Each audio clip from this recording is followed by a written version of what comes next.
Amigos, me gustaría tomar un momento para hablarles de algunos eventos muy interesantes ocurridos recientemente, los cuales tienen profundas implicaciones proféticas. Vamos a dedicar unos breves momentos para ver un video exclusivo que ha aparecido hace poco en el Internet. Es un mensaje especial del Papa Francis a una convocación repleta de ministros, carismáticos y pentecostales. Es un llamado a la unidad, para que ellos se unan de nuevo a la Iglesia Católica. Es una invitación a ser uno, y creo que esto es muy significativo. No vamos a poder mostrarles el video completo, pero lo pondremos en el sitio web de Amazing Facts si usted lo desea ver en su totalidad. Pero me gustaría revisarlo y destacar algunos puntos que quiero traer a su atención. Empecemos entonces y veamos el video. Yo creo que Dios me ha traído aquí a la conferencia de ministros de este año en el espíritu de Elías. Permítame explicarle. Si nos ponemos a ver detenidamente, el espíritu de Elías estaba en Juan el Bautista para volver el corazón de los hijos a los padres. Hagamos una pausa aquí. En algunos momentos escucharemos un mensaje personal del Papa Francis, pero lo más interesante para mí es la pregunta sobre quién es este obispo Tony Palmer. Un individuo de mucho carisma que parece tener una relación personal con el pontífice y que es enviado como su mensajero. Él es una especie de mediador, ya que no es técnicamente católico, él es anglicano. Él tiene su propio ministerio enfocado específicamente a traer unidad a las iglesias. Él no va solamente a esta conferencia de carismáticos, sino que asiste a todos los lugares que puede para traer unidad a las iglesias. Él hace un trabajo magistral al presentarse como el profeta Elías, con un mensaje llamando a los hijos de vuelta a los padres y los padres a los hijos. Un mensaje de unidad, dejando de lado las diferencias doctrinales. Sigue escuchando para ver qué piensa. Y devolver los corazones de los padres a los hijos, para preparar el camino del Señor. Y sabemos que la profecía siempre tiene un cumplimiento doble. Y además sabemos que Elías vendrá antes de la segunda venida. He llegado a entender que el espíritu de Elías es el espíritu de reconciliación, para volver los corazones de los unos a los otros. Esto es muy importante. Sabemos que en los primeros 1000 años había solo una iglesia, la cual se llamaba Iglesia Católica, y la palabra católica quiere decir universal, no quiere decir romana. Católico quiere decir, si usted ha nacido de nuevo, levante su mano si usted ha nacido de nuevo. Usted es un católico. No quiero enfocarme mucho en esto porque él tiene razón. En efecto, la palabra católico técnicamente significa universal. Pero lo que estamos viendo aquí es en deliberados y cuidadosos incrementos, las distinciones entre católicos y protestantes están siendo derribadas. Sigamos viendo. Toma de vuelta y redime lo que te pertenece. Somos católicos. Y entonces hubo una separación a fines del primer milenio. Teníamos los ortodoxos este y de oeste, dos iglesias. 500 años más tarde apareció Lutero y su protesta. 3 iglesias en 1500 años. 3 denominaciones, no 3 iglesias.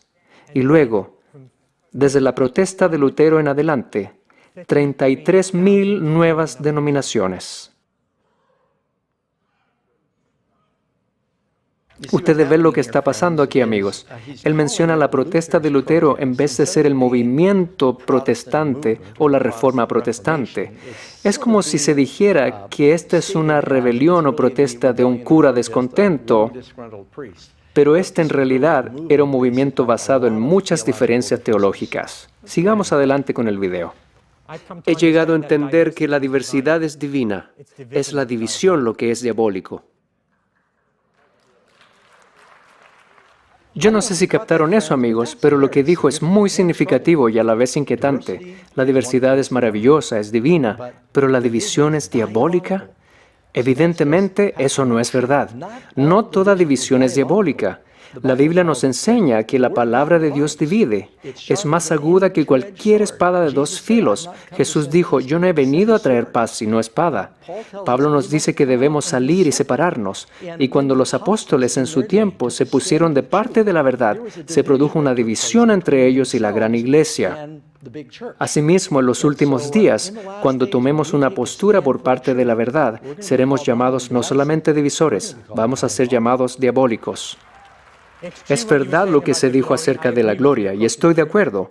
Por supuesto que es cierto. La gloria que el Padre tenía fue dada a Jesús. La gloria era la presencia de Dios. ¿Qué es la renovación carismática? Es cuando experimentamos la presencia de Dios. Y Él dijo, y les doy la gloria, razón pragmática, para que sean uno.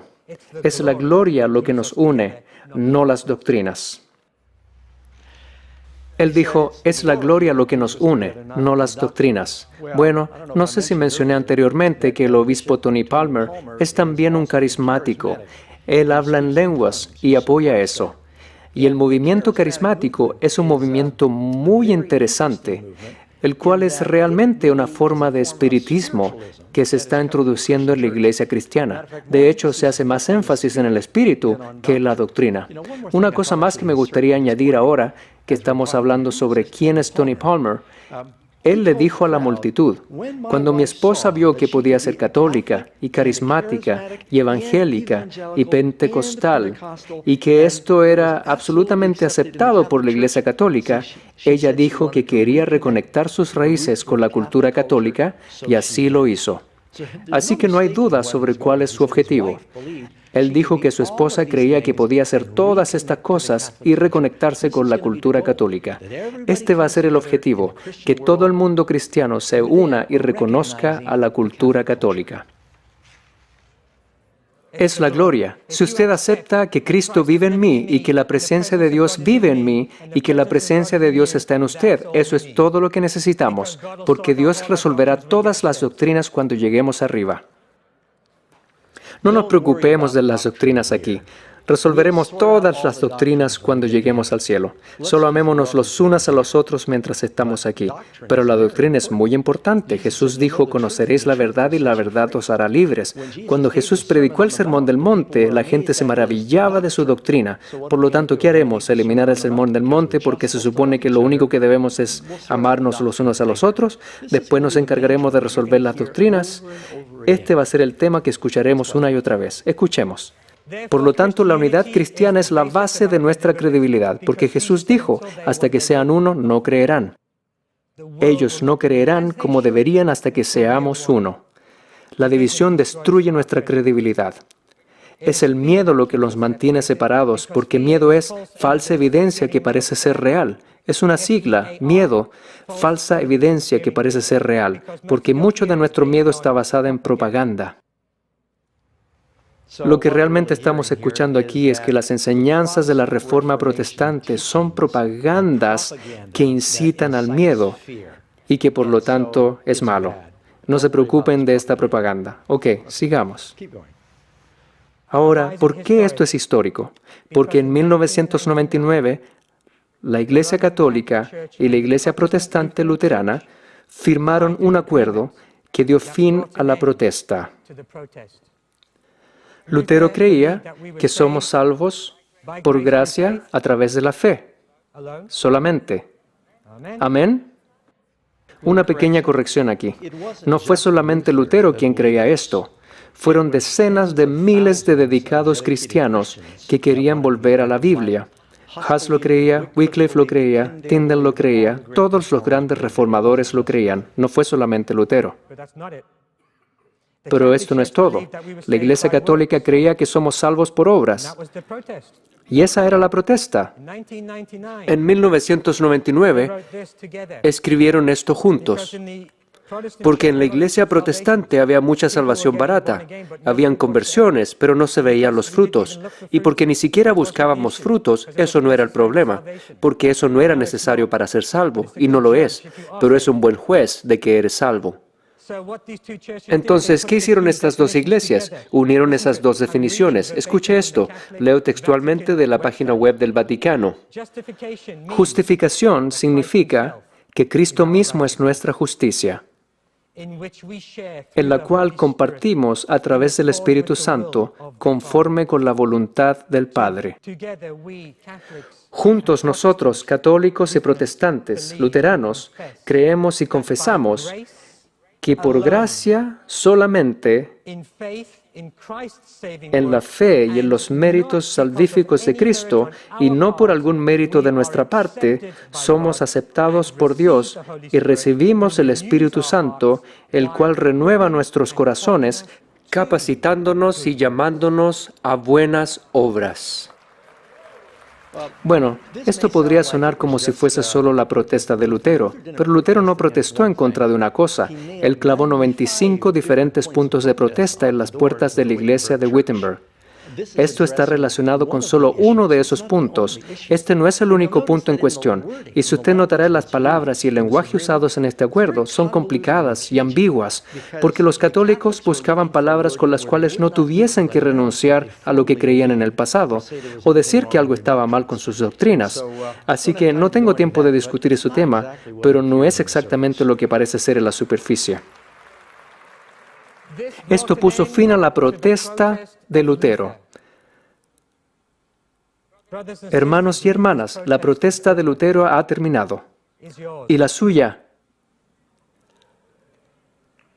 En 1999, esto fue firmado por la Iglesia Luterana, la Federación Mundial.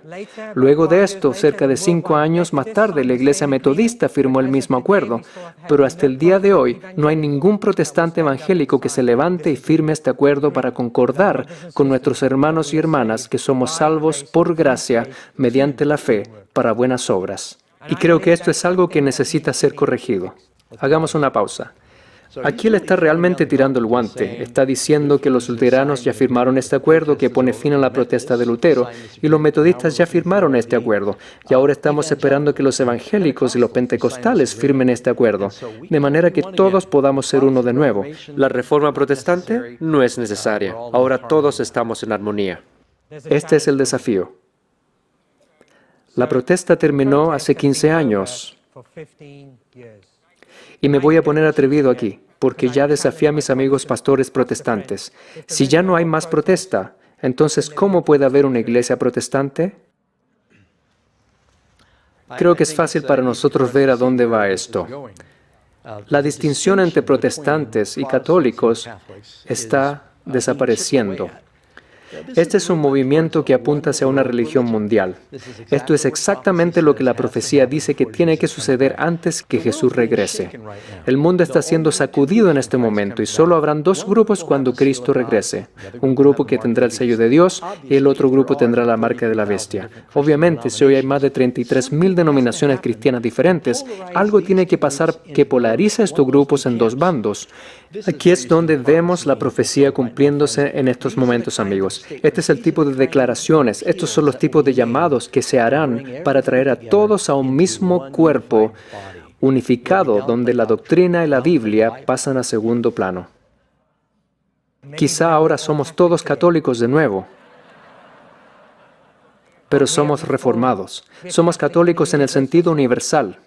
Ya no protestamos más contra la doctrina de salvación de la Iglesia Católica. Ahora predicamos el mismo Evangelio. ¿Predicamos el mismo Evangelio? A menos que haya habido cambios radicales desde 1999 que yo desconozca. Para darles algunos ejemplos acerca de las diferencias distintivas que conllevaron a la Reforma Protestante, la Biblia enseña que no debemos inclinarnos ante imágenes. Ese es uno de los 10 mandamientos y la ley de Dios es parte del Evangelio. La Iglesia Católica Romana dice que deberíamos inclinarnos ante las imágenes. La Biblia enseña que todos hemos pecado excepto Jesús. La Iglesia Católica enseña que María era sin pecado. La Biblia dice que Jesús es el único mediador entre Dios y el hombre. La Iglesia Católica Romana dice que María es comediadora. La Biblia enseña que Cristo se ofreció como sacrificio una vez y para siempre. Hebreos 7:27. La Iglesia Católica Romana enseña que el sacerdote sacrifica a Cristo en el altar cada vez que oficia una misa. La Biblia enseña que todos los cristianos son santos y sacerdotes, Efesios 1:1. La Iglesia Católica Romana dice que los santos y sacerdotes son una clase especial dentro de la comunidad cristiana. La Biblia enseña que todos los cristianos deben saber que tienen vida eterna. Primera de Juan 5:13. La Iglesia Católica Romana enseña que los cristianos no pueden ni deberían saber que tienen vida eterna. La Biblia enseña que no debemos llamar a nuestros líderes religiosos padre. La Iglesia Católica Romana enseña que podemos llamar a los sacerdotes y al Papa padre. Y el obispo Tony Palmer también es llamado Padre Tony. La Biblia enseña que no debemos orar con repeticiones vanas. Aún así, la Iglesia Católica Romana dice que se puede decir Ave María y Nuestro Padre en repeticiones vanas. La Biblia enseña que debemos confesar nuestros pecados solo a Dios y que Él solo puede perdonarlos. La Iglesia Católica dice que tenemos que confesar nuestros pecados al sacerdote. La Biblia enseña que antes del bautismo una persona debe ser instruida en el Evangelio y en los mandamientos de Cristo, creer y arrepentirse. La Iglesia Católica enseña que los pequeños infantes pueden ser bautizados porque si mueren antes serán condenados al infierno. Las enseñanzas con respecto al purgatorio, limbo y las oraciones a los muertos no se encuentran en las Escrituras, sino que son prácticas paganas. Ahora, hay una gran diferencia teológica entre la razón por la cual los protestantes murieron, derramando su sangre por estos principios de verdad, y lo que la Iglesia Católica y algunas iglesias ortodoxas creen. Y entonces diremos que la verdad ya no importa, solo amémonos los unos a los otros y es así como vamos a hacer evangelismo. El evangelismo debe estar basado en la verdad. Podría ponerme a predicar ahora, pero volvamos al video. Ahora predicamos que somos salvos por la gracia a través de la fe. La palabra solo fue el punto de discusión por 500 años. La palabra solo está ahí, la puedes leer. La protesta terminó. La protesta terminó. Así que permítame orar. Y luego veremos el video. Creo que vamos a ver más y más personas siendo llamados a salir al mundo y a trabajar entre las iglesias en el espíritu de Elías, para volver el corazón de los padres a los hijos y el corazón de los hijos a los padres, para preparar un pueblo para el Señor. Ministros de reconciliación. Debemos dedicar todos los recursos y energía necesarios al ministerio de reconciliación, así como lo hacemos para el ministerio de evangelización.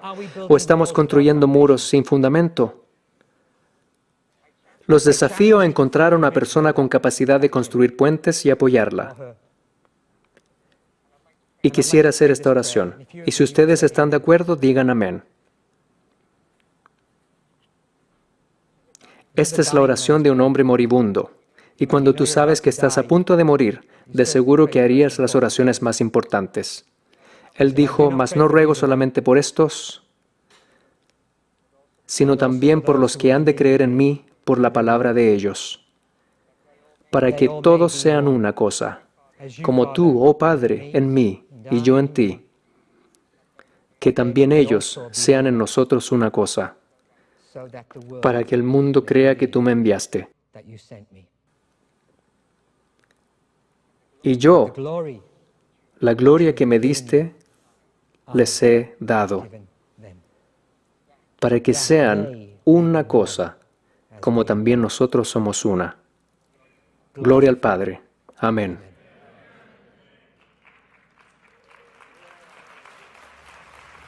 Ok, parte de la oración de Jesús es, por supuesto, que ellos sean uno, que sean unidos. Pero también dice en el capítulo 17, versículo 17, santifícalos en tu verdad. Tu palabra es verdad. ¿Qué es lo que nos va a unir? Es el Espíritu de Dios.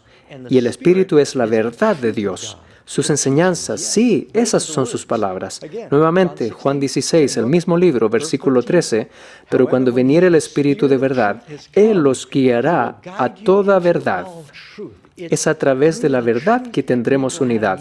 Es a través de las doctrinas. Eso es lo que nos unifica. A medida que nos acercamos más a la teología de la Biblia y a las doctrinas de verdad, nos unimos más en Cristo, porque Jesús es la palabra hecha carne. No se trata de acercarnos en un sentimiento de carisma o un sentimiento de gloria cuando somos bautizados con el don de lenguas. Eso no es lo que une a la iglesia. Eso no es la verdadera unidad. Hay muy pocas referencias a la palabra de Dios y a la verdad que nos hace libres en esto. Ahora creo que va a mostrar el segmento del Papa. Queridos hermanos y hermanas, discúlpenme porque hablo italiano y no estoy hablando inglés.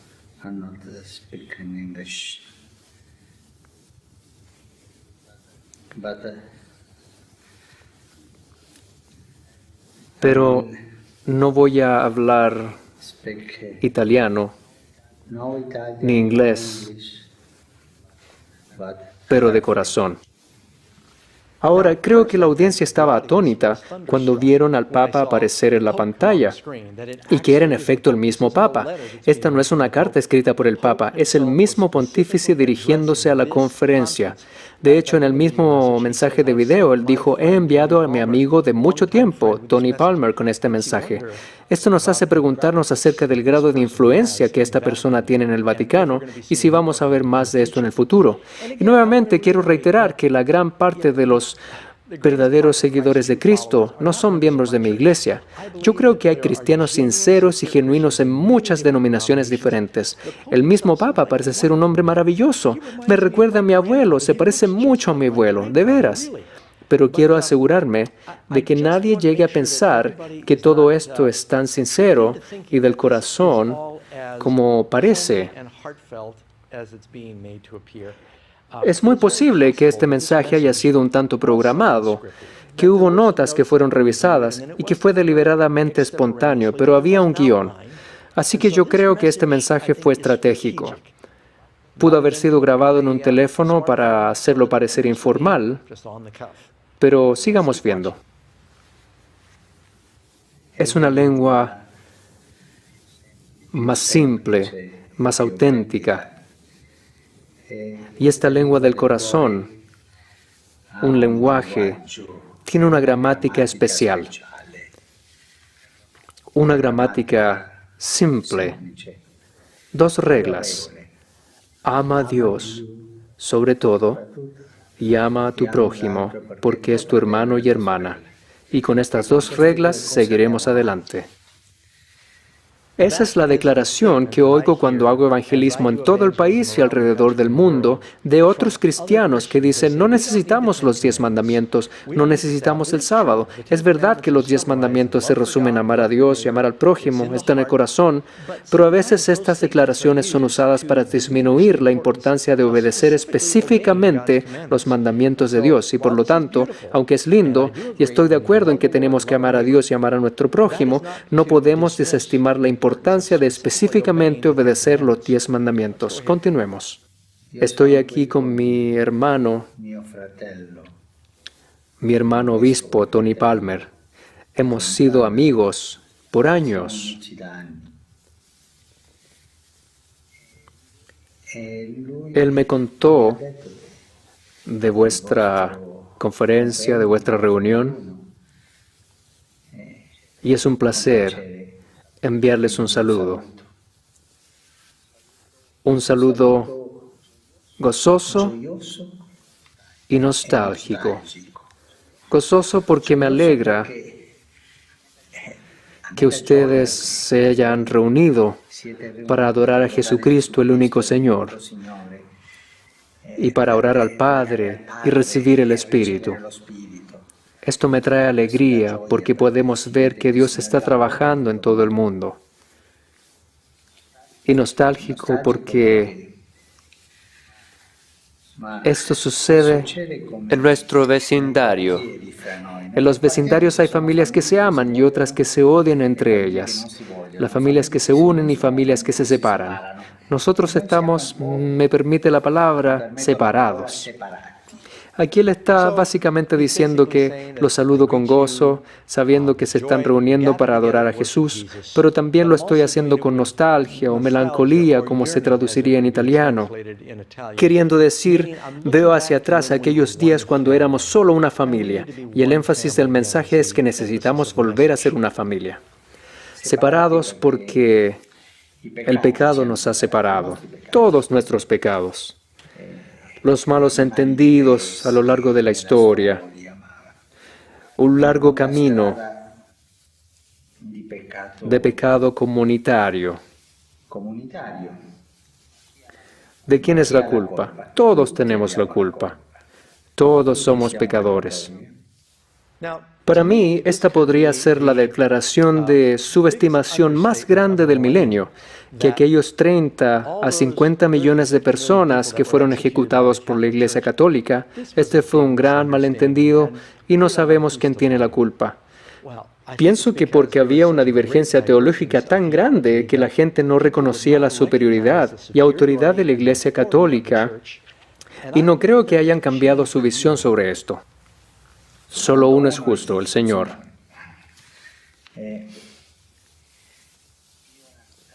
Mi anhelo es que esta separación llegue a su fin y que haya comunión entre nosotros.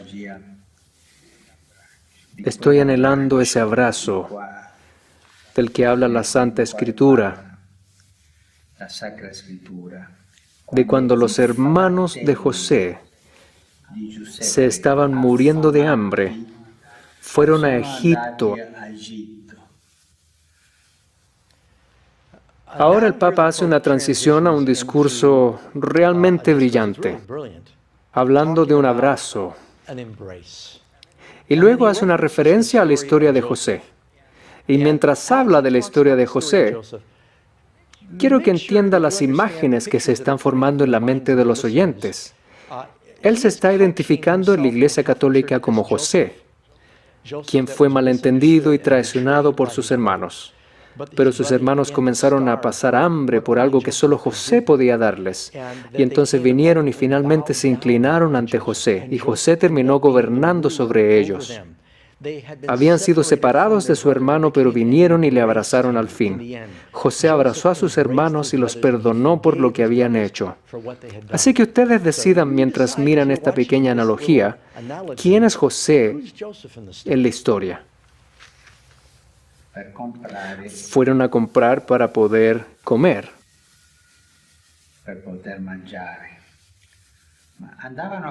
Fueron a comprar. Tenían dinero, pero no podían comerse el dinero.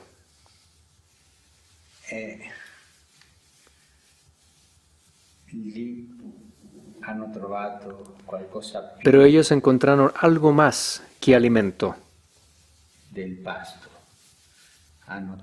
Encontraron a su hermano. Todos tenemos algún tipo de moneda, la moneda de nuestra cultura, la moneda de nuestra historia y tanta riqueza cultural y religiosa y tradiciones diversas.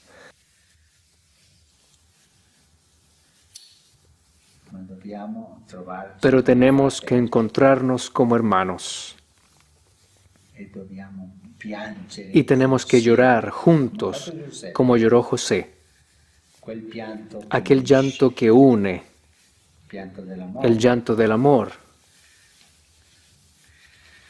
Yo les hablo como hermano.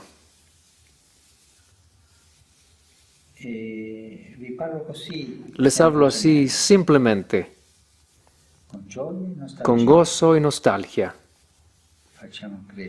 Dejemos que nuestra nostalgia crezca, pues esto nos impulsará a encontrarnos, a abrazarnos y a adorar a Jesucristo como el único Señor de la historia. Les agradezco tanto por escucharme. Les agradezco tanto por permitirme hablarles el lenguaje del corazón.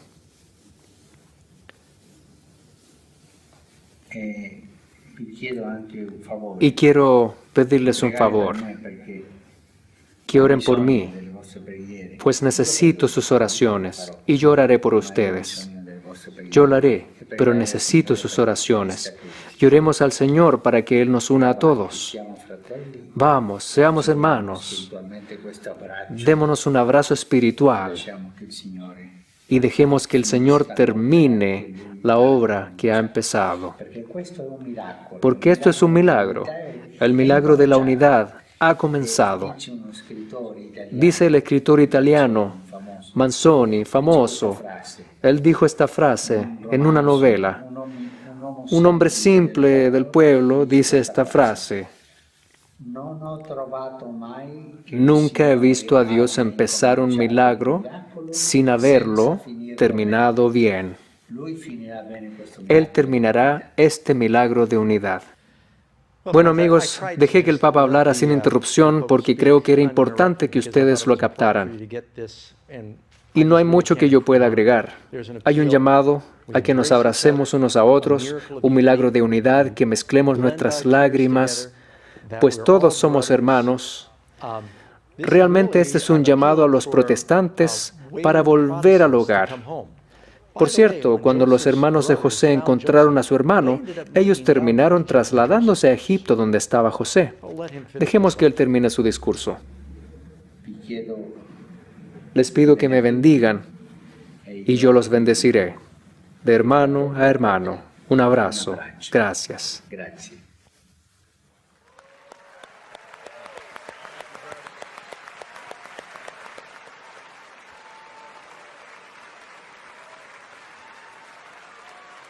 Oh,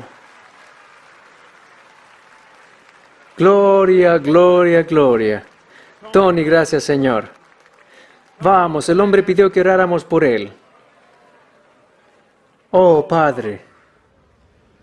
Ahora, el pastor Kenneth Copeland, quien fue un discípulo de Oral Roberts, viene a la plataforma. Él es probablemente uno de los líderes carismáticos más renombrados en Norteamérica.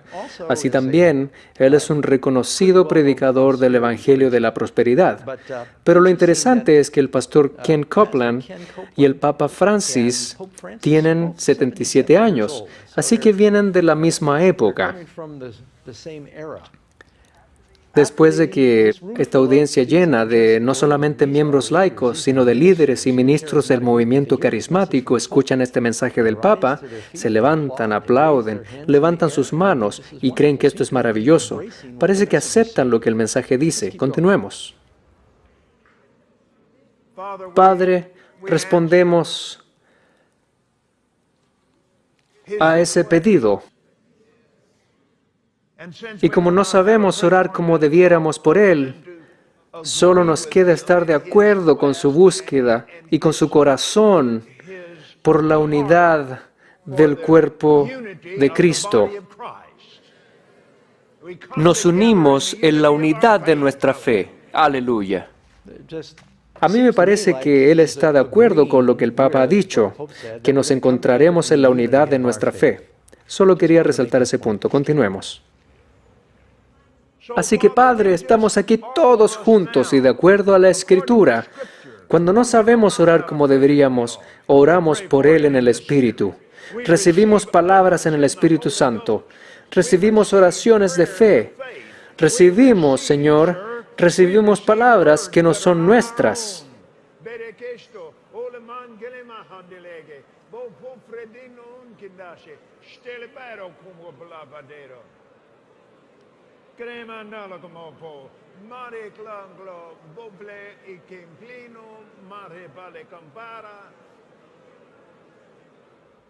Yo no veo ningún ejemplo en la Biblia donde se vea a Jesús orando de esa manera. Jesús dijo, hablaréis en otras lenguas.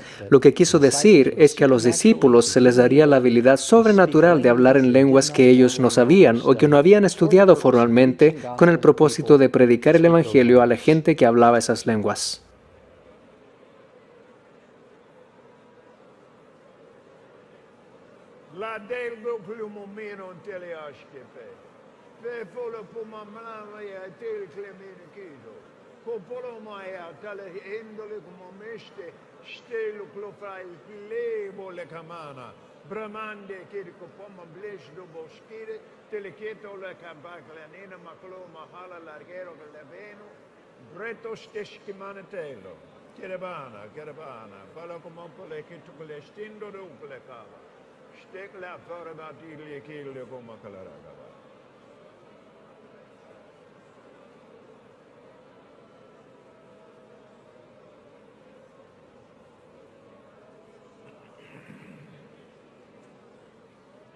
Oh, aleluya, aleluya, aleluya, aleluya.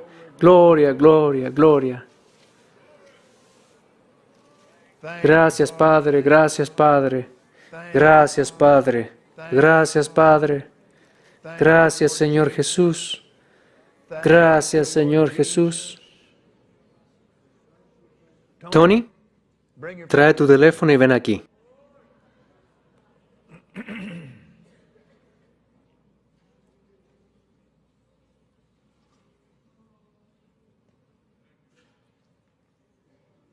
Quiero que grabes un video con un mensaje de respuesta. Sube aquí y hagámoslo de esta manera para que él pueda ver a toda la congregación. Así que esta es una brillante idea para propósitos de marketing.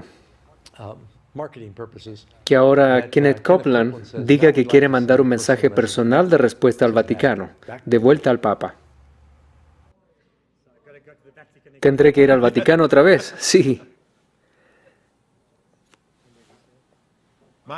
Mi querido señor, muchas gracias desde el fondo de nuestro corazón.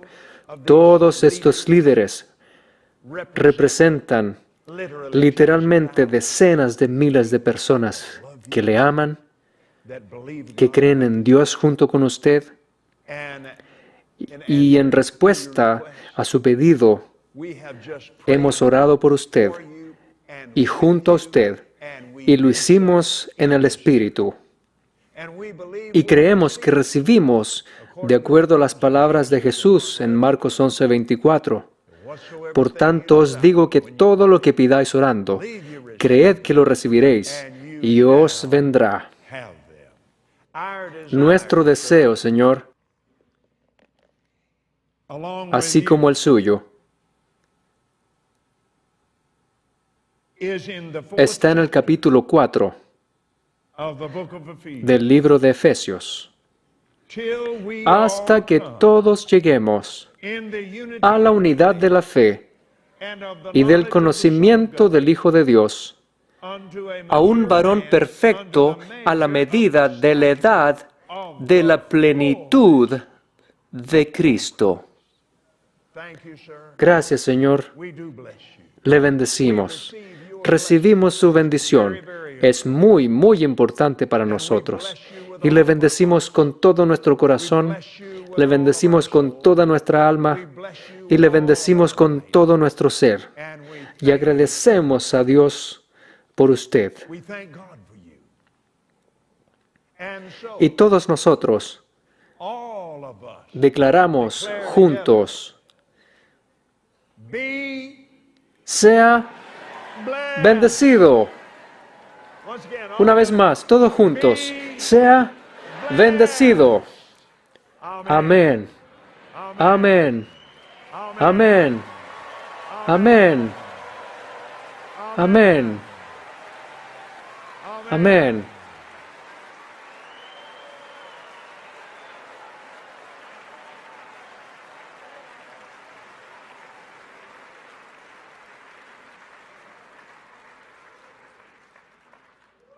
Aleluya. ¿Quién vas a tener que venir al Vaticano? ¿Lo haré? Estoy disponible. Alabado sea Dios. Entonces, el obispo Tony invita a Kenneth Copeland a ir al Vaticano. Será interesante ver si eso pasa y cómo resultará. Además, creo que fue claro para todos que ellos están de acuerdo con el mensaje de unidad dado por el Papa, diciendo: queremos bendecirlo y queremos su bendición, que se haga la voluntad de Dios. Amén. Tony, gracias, Señor. ¿Cuánto nos has bendecido hoy? Te amo, te amo, te amo. Gracias. Amén. Les dije que nunca se olvidarían.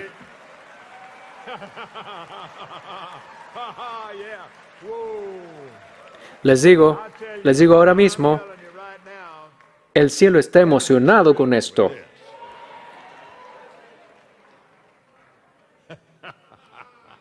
Oh, gracias, Señor. Aleluya. ¿Saben qué es lo que más me emociona? Es que cuando empezamos nuestro ministerio hace 47 años, esto era imposible. Así es, él mismo reconoce cuánto han cambiado las cosas desde que él inició su ministerio, porque los carismáticos y los pentecostales estaban de parte del movimiento protestante y enseñaban en ese tiempo que la bestia del Apocalipsis era la Iglesia Católica. Las cosas han cambiado radicalmente y usted puede ver ese contraste en sus enseñanzas. Bueno, amigos, quisiera finalizar leyéndoles algo y luego quisiera sugerirles que hagan un estudio más profundo por su cuenta. Eso se encuentra en el capítulo 35 del libro El conflicto de los siglos, y ustedes me dirán si la profecía no se ha cumplido.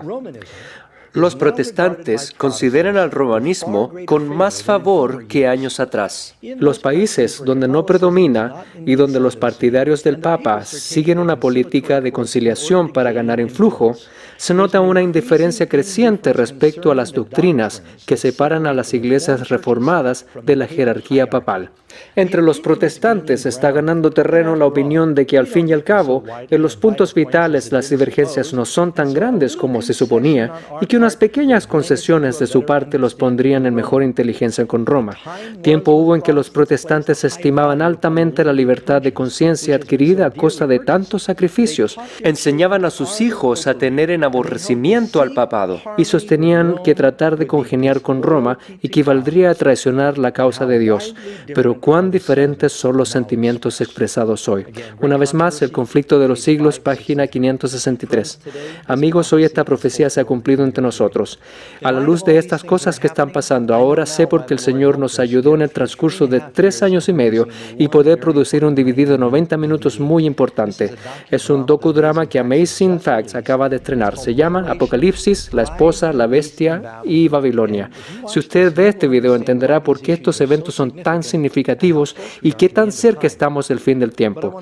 Pero quiero enfatizarles para concluir que este es solo un punto importante más en la profecía. Aún queda mucho más por suceder que debemos entender. Pero el saber los detalles de la profecía no es lo que nos va a salvar. Tenemos que tener una relación diaria y personal con Jesús que esté basada en su verdad y en su palabra. ¿Estás estudiando la palabra? ¿Caminas con el Señor? Es una verdad que nos hará libres, amigos. Tenemos que pedir que si hay algo que nos está reteniendo, que nos está impidiendo rendirnos totalmente a Jesús, a tomar nuestra cruz y seguirle, que elijamos hacer eso hoy. ¿Te has preguntado cómo será cuando las profecías se cumplan? ¿Qué más podemos esperar que un mensaje personal del Papa a los protestantes? Yo creo que estamos viendo estas cosas acontecer ahora mismo.